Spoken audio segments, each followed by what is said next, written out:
कि कर्म करो फिर फल मिलेगा, बगैर कर्म किए हुए कोई भी फल नहीं मिलेगा। तो हम इंसान इस संसार में आए हैं तो आपको पैर दिया है भगवान, हाथ दिया है, सोचने के लिए दिमाग दिया है, तो उसको हम लोगों को इस्तेमाल करना है। आप घर बैठे रहिएगा और कहिएगा कि आपकी तकलीफ दूर हो जाए, तो ऐसा नहीं है। आपको अपनी तकलीफ को दूर करना है तो आप अपने पड़ोसी को देखिए कि उसका तकलीफ कैसे दूर हुआ। जैसे उसका तकलीफ दूर हुआ वैसे आपका भी तकलीफ दूर हो सकता है। जैसे वो अपने तकलीफ को दूर किया वैसे आपको अपने तकलीफ को दूर करना पड़ेगा।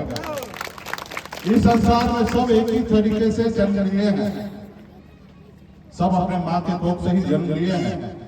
लेकिन संसार में कोई बहुत पैसे वाला है, बहुत पढ़े लिखे लोग हैं और आप पीछे रह जाते हैं। क्यों?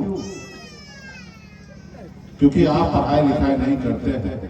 तो इसलिए बड़ी संख्या में माता बहन है, आप सबसे आग्रह है कि अगर इस संसार में सर उठा के जीना है, आपके हर तकलीफ को दूर करना है, तो आपको एक काम सबसे पहले करना है कि एक रोटी कम खाइए लेकिन अपने बच्चे को पढ़ा लिखा के काबिल बनाइए। जब तक हमारा समाज, जब तक आपके परिवार शिक्षित नहीं होंगे तब तक वो आगे बढ़ेंगे नहीं।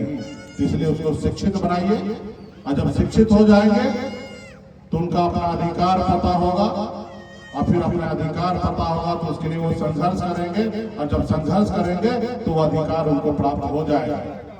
अपने अधिकार के लिए लड़ाई लड़ेंगे।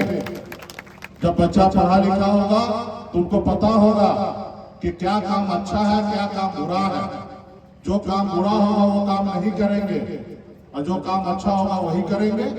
जब वो पढ़े लिखे समझदार होंगे तो 10 रुपया कमाएंगे तो 8 रुपया खर्च करके 2 रुपया बचा लेंगे। अगर वही पढ़े लिखे लोग नहीं होंगे तो 10 रुपया कमाएंगे और 10 का 10 उड़ा देंगे और वो कहीं ना कहीं आगे वाले पीढ़ी के लिए कुछ नहीं छोड़ेंगे। इसके लिए आप तकलीफ में रहेंगे। इसलिए सबसे ज्यादा जरूरी है पढ़ाई लिखाई। हम भी एक गरीब घर में ही जन्म लिए, मछुआरा परिवार में जन्म लिए। पिताजी दादाजी सब मछली मारते थे, लेकिन माता पिता ने हमको पढ़ाया लिखाया और जब सूझबूझ हुआ तो गांव से निकलकर बम्बई जैसे शहर गए। वहां मेहनत मजदूरी करके बम्बई में हमने कामयाबी का झंडा गाड़ दिया। एक बेहतर जिंदगी जीने लगे, ऐशो आराम की जिंदगी जीते थे, बड़े महंगे गाड़ी में घूमते थे, बड़े बंगले में रहते थे, सब बेहतर जिंदगी जी रहे थे। लेकिन ऊपर वालों ने हमें समझदारी दिया। हमने सोचा जब इतना आगे हम निकल चुके हैं लेकिन हमारे लोग अभी भी बहुत पीछे हैं। लोग चांद पे घर बनाने के लिए सोच रहा है लेकिन इस धरती पर हमारे लोगों के लिए रहने के लिए घर नहीं है। और फिर बम्बई का घर छोड़कर, परिवार को छोड़कर, बच्चे को छोड़कर आपके बीच में पिछले 10 सालों से मैं लड़ाई लड़ रहा हूँ अपने अधिकार के लिए। और आज बिहार में देखिए, जब आप और हम लड़ाई लड़ रहे हैं, जब आपने हमें अपना भाई, आपने अपना बेटा, आपने हमें अपना नाना नेता माना, तो आज बिहार में आज हम लोगों से डरने लगा और घबराने लगा, वो भी देश के प्रधानमंत्री।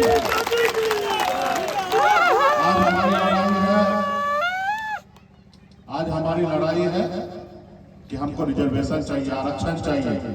आज हमारे बच्चे पढ़ लिख कर थोड़ा आगे बढ़ जाते लेकिन उनको नौकरी नहीं मिलता है। आज अपने समाज को बंगाल में आरक्षण है, दिल्ली में आरक्षण है, हम इसकी लड़ाई लड़ रहे हैं और बहुत हद तक हम लोग कामयाब होते जा रहे हैं। आने वाला समय में 2, 4, 5 साल और लगेगा, हम लोग कामयाब होंगे। लेकिन इसके लिए सिर्फ मुकेश सहनी का अकेले लड़ने से नहीं होगा। हर एक इंसान के बेटा को अपने आने वाले बच्चे के लिए लड़ाई लड़ना पड़ेगा, उनके अधिकार के लिए लड़ाई लड़ना पड़ेगा, उनके लिए संघर्ष करना पड़ेगा। आज अपने बच्चे को पढ़ाइएगा, लिखाइएगा, अच्छा किताब खरीद दीजिएगा, अच्छे स्कूल में भेजिएगा, तो आपको परेशानी होगा। लेकिन वो परेशानी को झेलिएगा तो वही बच्चा पढ़ लिख कर कलेक्टर बनेगा, तो आपका नाम रोशन करेगा और समाज में सर उठा के जिएगा। तो ये आपको करना पड़ेगा। और जब एक पीढ़ी हो जाएगा, एक पीढ़ी आपके आगे निकल जाएंगे तो दूसरा पीढ़ी को फिर मुड़ के कभी देखना नहीं पड़ेगा। एक बार गरीबी से अमीरी की ओर चले जाइएगा तो फिर लौट के पीछे नहीं देखना पड़ेगा। तो जब तक आप संघर्ष से बाहर नहीं निकलिएगा तो ये ऐसा व्यवस्था रहेगा। तो इसलिए मैं चाहूंगा कि अपने अपने बच्चों को पढ़ाइए लिखाइए, समाज में भाईचारा बना के रखिए। हर जाति सभी धर्म के साथ अच्छे संबंध रखिए। किसी से बेवजह हमको नहीं लड़ना है। अपने अधिकार के लिए जागरूक रहिए, यही सब करना है। क्योंकि आप अगर जागरूक नहीं होते तो आपका अधिकार दूसरे लोग लूट लेता है, और जब दूसरे लोग लूट लेता, आप लोग नहीं समझदार होते तो दूसरे लोग लूट लेता है।